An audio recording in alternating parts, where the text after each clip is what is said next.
Aleluia. Graças e paz, queridos. Amém?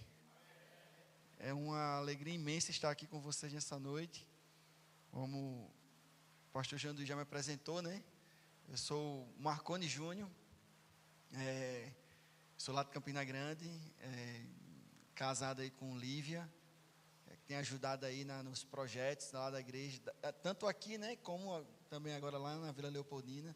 E é uma alegria imensa estar aqui. Eu queria expressar minha gratidão realmente. A pastor Jandu e a Eliane nos recebem sempre tão bem, cuida da gente muito bem mesmo. A gente fica muito à vontade, se sente realmente de casa.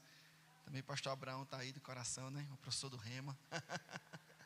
Miguel, estou comigo aí também. Estou comigo na escola de ministro, está aí.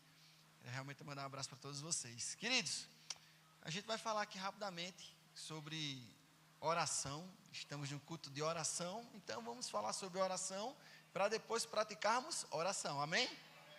Você se anima com isso? Eu me animo demais. Fico bem feliz realmente para falar sobre isso, né? Mas quando a gente vai pensar em oração, você sabe que se você já fez o Rema, você já está fera nisso. Mas se você não fez, aí já fica a dica para o ano que vem. Não fica de fora, faz o Rema, vai ser bênção para a sua vida. Mas você aprendeu que existem vários tipos de oração, né? Oração da fé, diversos tipos de oração. Mas eu queria me deter a um tipo de oração nessa noite com vocês. Eu queria falar rapidamente sobre a oração de louvor e adoração. E a gente já começou até praticando ela aqui, né? A gente já teve um momento de louvor, um momento de adoração. E o pastor Janduí puxou essa música aqui agora. Meu Deus, essa música era para estar na Bíblia essa música, né? Tão linda que é, né? Mas eu queria conversar um pouco com vocês sobre isso, sobre esse tema, né? A oração de louvor e a adoração. Ela, por definição, é a oração que expressa o reconhecimento àquilo que Deus é e seus atributos, né? Não é uma oração que a gente pede, mas é uma oração que a gente reconhece quem Ele é, quais são os seus atributos. Sabe, queridos, não é errado pedir, não, existe também esse momento. Existe o momento da oração, da súplica, da intercessão. Existe, de fato, a oração da fé que tem que ser feita. Mas existe também um momento que é a oração do louvor e adoração, que a gente não vai pedir.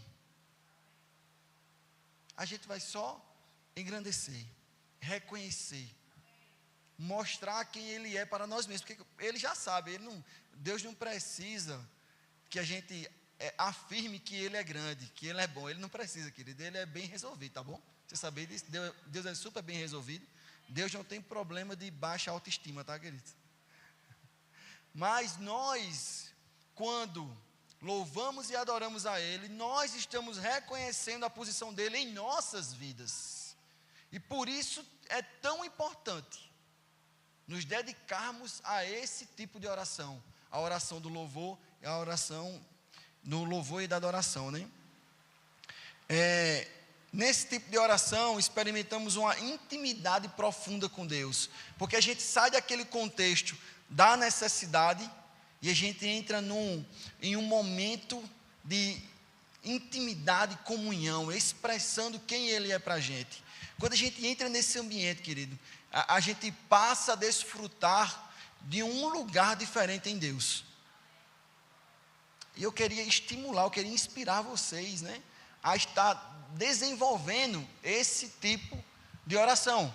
Sabe que esse tipo de oração também, ele não precisa ser feito só aqui na igreja, tá?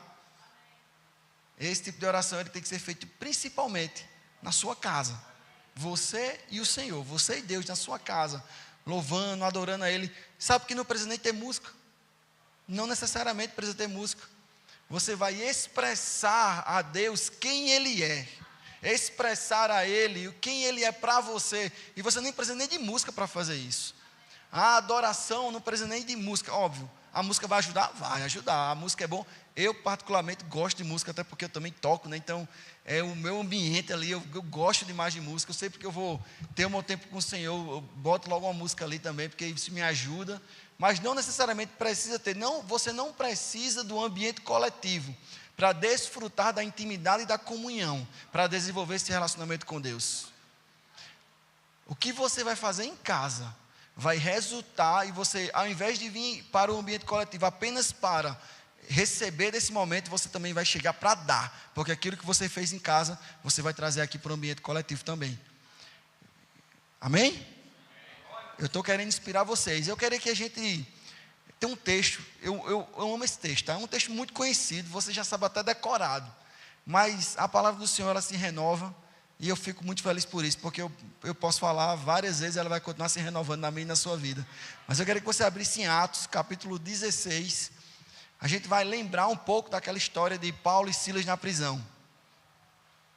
Eita, que essa história é muito linda, e você já sabe, já conhece ela, mas eu queria tirar algumas lições. Eu queria tirar algumas lições com vocês dessa história, dessa linda história, né?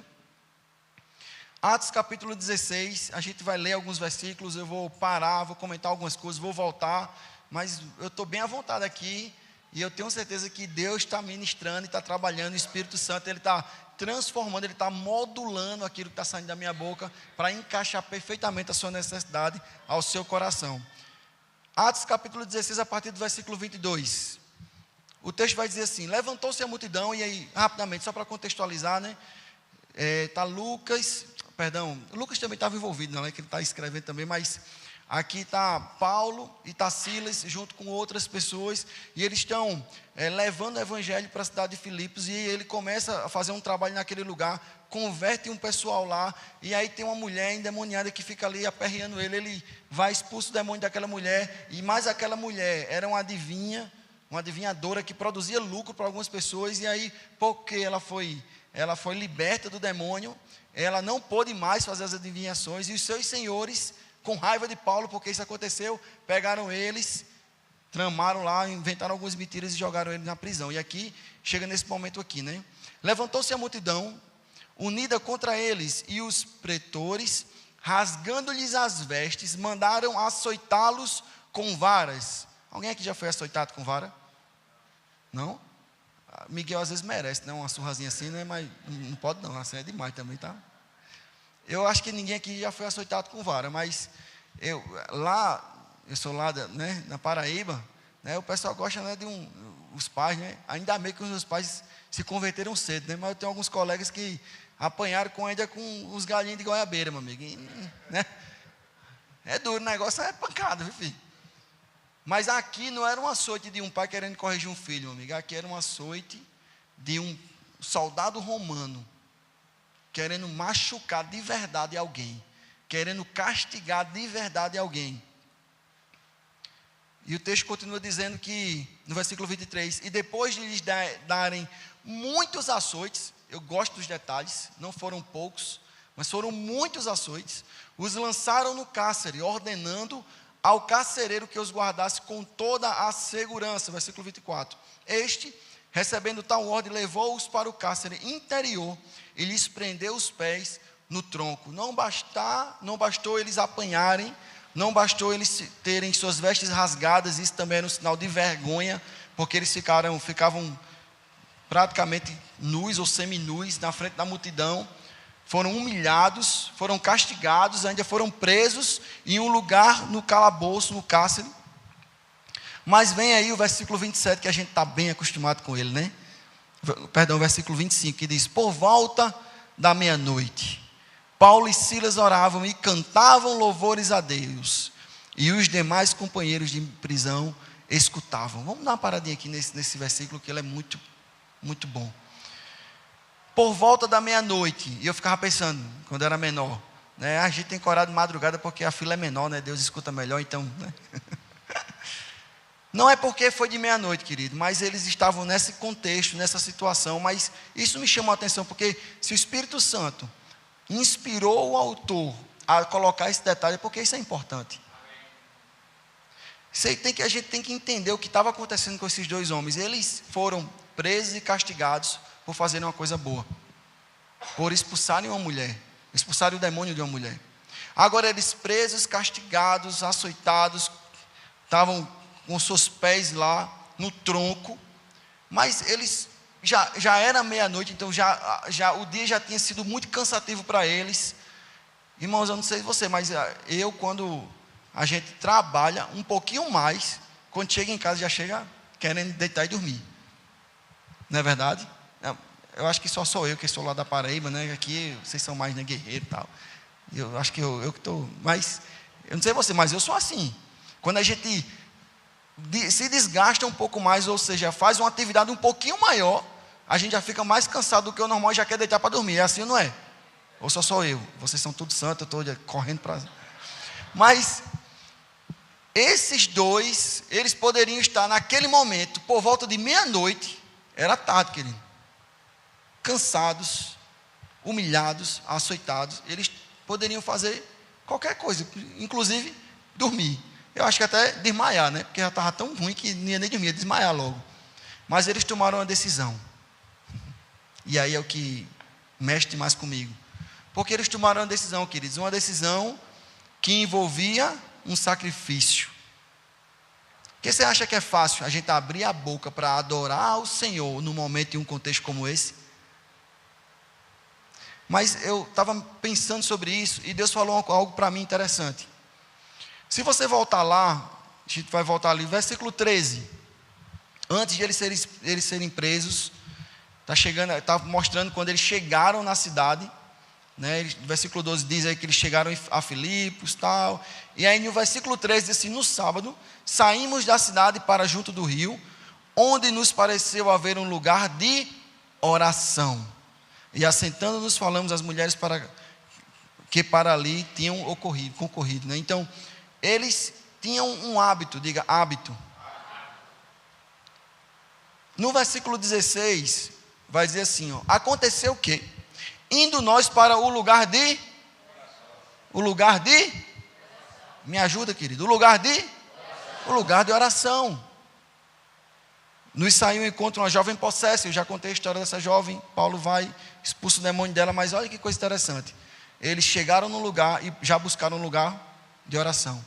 E eles tinham esse hábito, esse costume. Olha no versículo 18 o que é que vai dizer. Isto se repetia por muitos dias. O que é que ele está dizendo aqui? Está falando que aquela jovem possessa, que ia lá e dizia: esses são homens de Deus. Repetia-se isso por muitos dias. Mas repetia-se quando? Quando eles iam para o lugar de oração. Quando eles iam para o lugar de oração. E isso se repetiu muitos dias. Aí subiu uma palavra no meu coração, até comentei hoje com o pastor sobre ela. Subiu a palavra constância. Aqueles homens chegaram, Paulo, Silas, aquela comitiva, chegaram num lugar, encontraram um lugar de oração. E eles constantemente estavam naquele lugar de oração. Sabe, queridos, olha o que vai acontecer. Depois que houve o ocorrido, a gente já leu, não vou voltar lá, tá? Mas eles são presos, eles estão lá agora, naquele cárcere. E aí o que é que eles vão fazer? O que eles estão acostumados a fazer, querido? Eles vão orar. Porque eles tinham o hábito de orar. Existia uma constância na vida deles. Algo que eles faziam continuamente. E no momento de mais pressão que eles estavam vivendo, o que é que aconteceu? Não, eu vou orar. Muitas vezes eu não quero falar isso aqui com um tom de julgamento, não, por favor, eu me incluo nesse contexto também. Mas muitas vezes nós, quando entramos em um momento de pressão, a gente faz tudo menos orar. E não é porque a gente está pressionado, mas talvez seja porque a gente não está mantendo uma constância naquilo que é o correto, para que no momento da pressão não haja alteração.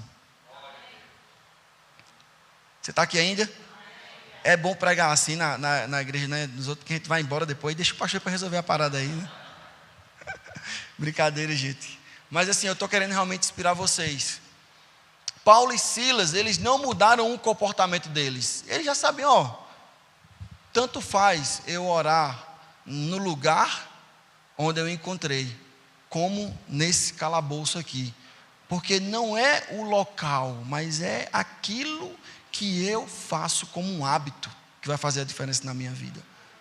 Não são prisões que vão interferir de eu desenvolver a minha intimidade e a comunhão que eu tenho com meu Deus. Eles estavam presos por fora, mas eles estavam sempre libertos por dentro. Pressões vão sempre existir, queridos. Jesus mesmo disse, mas não tem jeito. Vai vir coisa pesada aí. Mas o problema não é a adversidade. O problema é como você se comporta na adversidade. Porque ele diz assim, tenham bom ânimo. O próprio Jesus dizendo. Jesus está dizendo assim, se eu fosse traduzir para o tempo atual, na minha ideia, ele disse, fica tranquilo, porque é o seguinte, tempos ruins virão, mas você tem que dar uma dançadinha diante de tudo isso. É só se alegrar, querido. Porque você não se alegra quando atravessa a circunstância, porque as circunstâncias não vêm para nos matar, os problemas não vêm para nos pressionar ao ponto da gente desfalecer. Não, os problemas vão passar, querido, vão passar, é fato. Mas a questão não é que a gente não deve esperar para louvar e adorar a Deus depois que passar. A gente tem que louvar e adorar a Deus enquanto está passando, porque a gente louva e adora independente de. Porque para Ele, a gente cantou aqui já nessa noite, né? Tem tudo a ver com Ele. Não tem a ver com a gente, tem a ver com Ele. Aleluia. Você ainda me ama? Depois vai me amar mais ainda agora.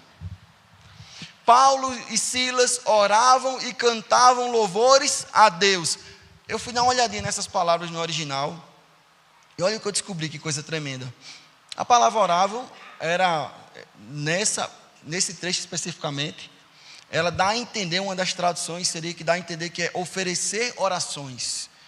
Sabe a ideia de oferecer orações? Não é que você está pedindo. Eu sempre pensava, né, antigamente, quando eu li esse texto, que assim, Paulo e Silas estavam lá presos, dizendo, Senhor, nos tira daqui, manda um anjo para quebrar tudo aqui, Senhor, me tira daqui. Na minha cabeça era essa oração de Paulo e Silas. Mas o que eu percebo quando a gente vai nas entrelinhas, tentando entender o máximo possível aqui, que eles não estavam orando para que Deus livrasse ele daquele momento, eles estavam oferecendo orações. E a outra palavra que é mais tremenda ainda, que é cantavam louvores, que é uma palavra no original que dá a ideia que eles cantavam o louvor, ou cantavam hinos para Deus. E tem um detalhe que tem alguns estudiosos, eles fazem uma conexão, a esse cantar louvores, seria eles cantavam de acordo com a tradição judaica, o grande Halei, eu não sei se pronuncia assim, se não for, judeus aí de plantão me perdoem. Mas eles cantavam o grande Halei. Essa música, ou esse conjunto de salmos, era um conjunto de salmos que eram cantados após a Páscoa, que possivelmente foram aquelas músicas que Jesus cantou depois de ter o momento na mesa com os seus discípulos. Paulo estava cantando sobre a libertação e a bondade de Deus. Aí esse conjunto de salmos, ele vai compreender aí entre os salmos do 113 até o 118.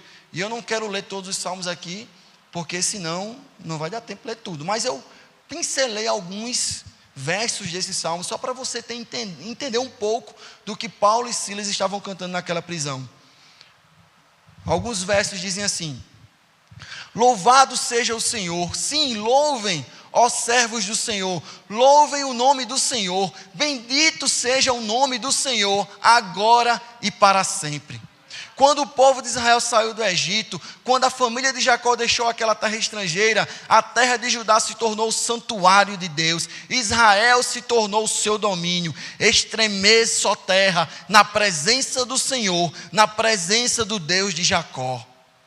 Não a nós, Senhor, não a nós, mas ao teu nome seja toda a glória, por teu amor e por tua fidelidade, porque as nações dizem, onde está o Deus deles? Nosso Deus está nos céus e fez tudo como deseja. Os céus pertencem ao Senhor, mas Ele deu a terra à humanidade. Os mortos não cantam louvores ao Senhor, pois desceram ao silêncio da sepultura. Nós, porém, louvaremos o Senhor agora e para sempre. Louvado seja o Senhor. Você tem noção do que dois homens injustamente presos, castigados, Eles estavam adorando, cantando louvores ao Senhor. Eu fico imaginando, eu acho que é por isso que os outros presos tudo ficavam lá. Como é que pode um negócio desse? Não dá. Dá para entender, pastor, um negócio desse? Como é que pode algo disso, nesse nível acontecendo? Esses dois caras, os outros presos estavam lá, mas os caras estavam lá no porão, amigo. Trancafiado até pelas canelas. E eles continuavam louvando. Olha esse outro verso aqui que diz assim: amo o Senhor. Todo arrebentado. Amo o Senhor, porque Ele ouve a minha voz e as minhas orações, porque Ele se inclina para ouvir. Orarei enquanto viver. O Senhor é compassivo e justo, o nosso Deus é misericordioso. Volte minha alma a descansar, pois o Senhor lhe tem sido bom. Ele livrou minha alma da morte, meus olhos das lágrimas, meus pés da queda. Por isso andarei na presença do Senhor, enquanto viver aqui na terra. Que posso oferecer ao Senhor por tudo que Ele me tem feito? Celebrarei meu livramento e louvarei o nome do Senhor. Cumprirei meus votos ao Senhor na presença de todo o seu povo. Meu Deus. Aleluia. Deixa eu terminar só. Ainda tem mais alguns salmos que eu puxei aqui, mas a gente está com o tempo já se encerrando. A gente também tem que praticar, né, querido? Mas olha esse salmo aqui. Louvem o Senhor todas as nações, louvem-no todos os povos, pois grande é o seu amor por nós. A fidelidade do Senhor dura para sempre. Louvado seja o Senhor. Deem graças ao Senhor, porque Ele é bom, seu amor dura para sempre.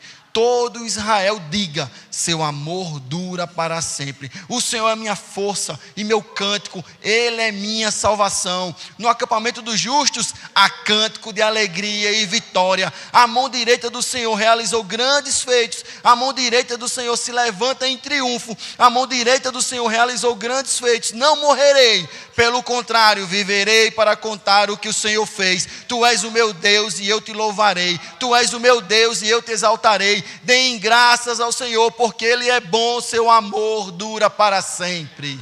Aleluia. Aleluia, querido. Sabe que quando eles estavam cantando esses louvores, porque a gente não sabe cantar esses salmos, mas eles são cantados, né? Estavam cantando, todos os presos estavam lá. E aí o próximo versículo, o versículo 26, vai dizer que de repente, preste atenção, de repente quer dizer alguma coisa também para mim. Porque o de repente dá a ideia de aconteceu. Eles não estavam esperando. Queridos, quando a gente se entrega em louvor e adoração, em meio às circunstâncias, a gente não fica esperando a coisa se resolver. Isso é fé. Você não tire o seu foco dos problemas, volte o seu foco para quem pode resolver os problemas e de repente vai acontecer na sua vida. De repente, sobreveio tamanho terremoto que sacudiu os alicerces da prisão, abriram-se todas as portas e soltaram-se as cadeias de todos. Meu Deus do céu. Deus é tão generoso, misericordioso, que Ele não livrou daquela circunstância só os dois, mas livrou as cadeias de todos. Agora o que eu acho mais tremendo de tudo é que eles saíram correndo. O próximo versículo vai dizer que o carcereiro vai, se aperreia, pega a espada, quer se matar quando vê aquela cena. E Paulo diz: ei, fica tranquilo, está todo mundo aqui dentro. Sabe que Paulo não estava só lá, não só estava Paulo e Silas não, tem um bocado de delinquente lá dentro também. Delinquente é tranquilo aqui, né? Que a gente tem que ter cuidado com as palavras, né?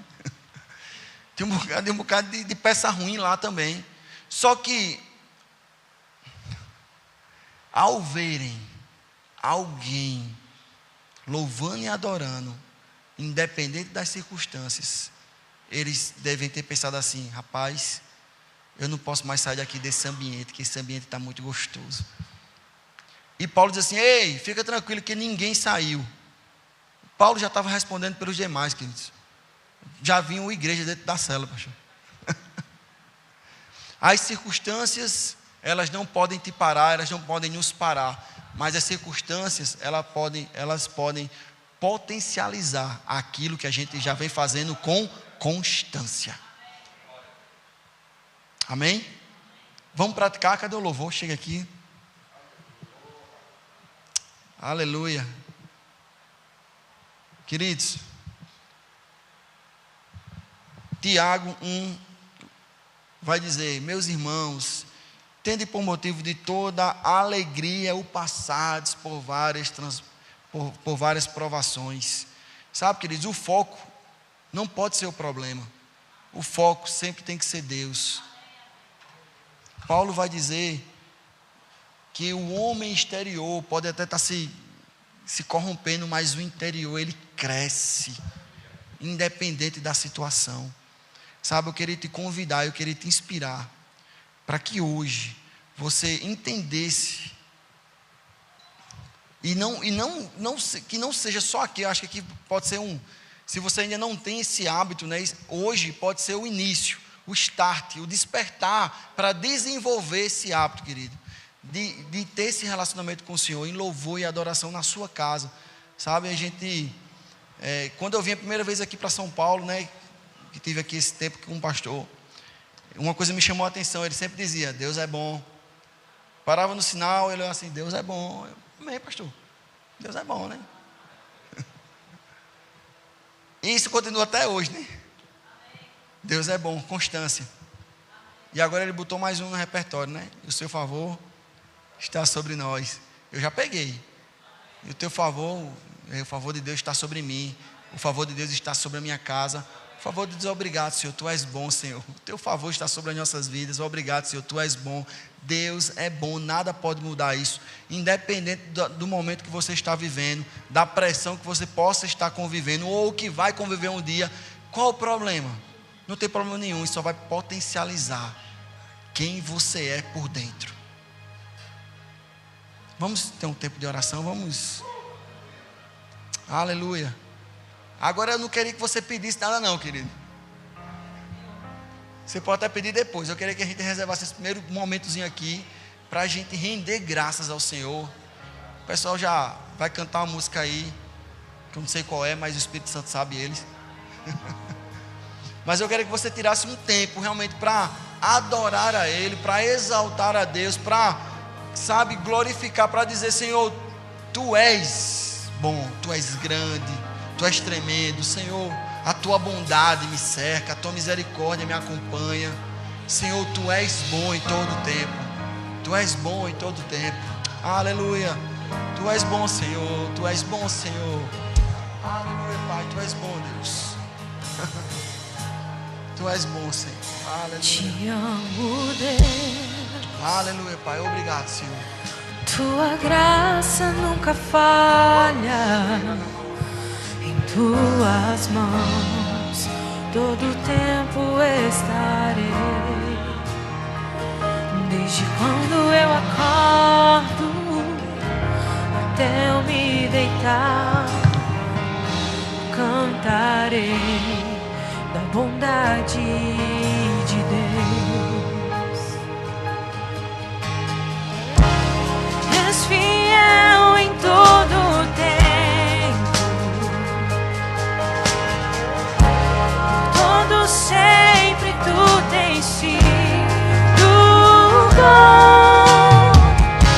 Meu respirar a Ti entrego, cantarei da bondade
Declare isso, a tua bondade. A tua bondade, ela sempre vem. Ela sempre vem, Senhor. Eu te louvo. Eu te louvo. Eu reconheço, Pai. Eu reconheço a tua bondade. Eu reconheço, Deus, tu és bom, Senhor. Em todo tempo és bom, Senhor. Em todo tempo és bom, Senhor. Tu não muda. Esse é teu caráter. Esse é quem tu és. Esse é quem tu és. Esse é quem tu és, Senhor. Pai, nós te louvamos, Senhor. Nós te exaltamos, Deus. Porque tu nunca nos desamparaste, Senhor. Tu sempre nos consola, tu sempre nos guia, tu nos guarda, Senhor. Quantos livramentos que eu nem sei, Pai. E tu tem nos guardado em todo o tempo, Pai. Deus, tu és bom, tu és bom, tu és bom. Eu nunca me cansarei de dizer que tu és bom, Senhor. Que tu és bom, Senhor.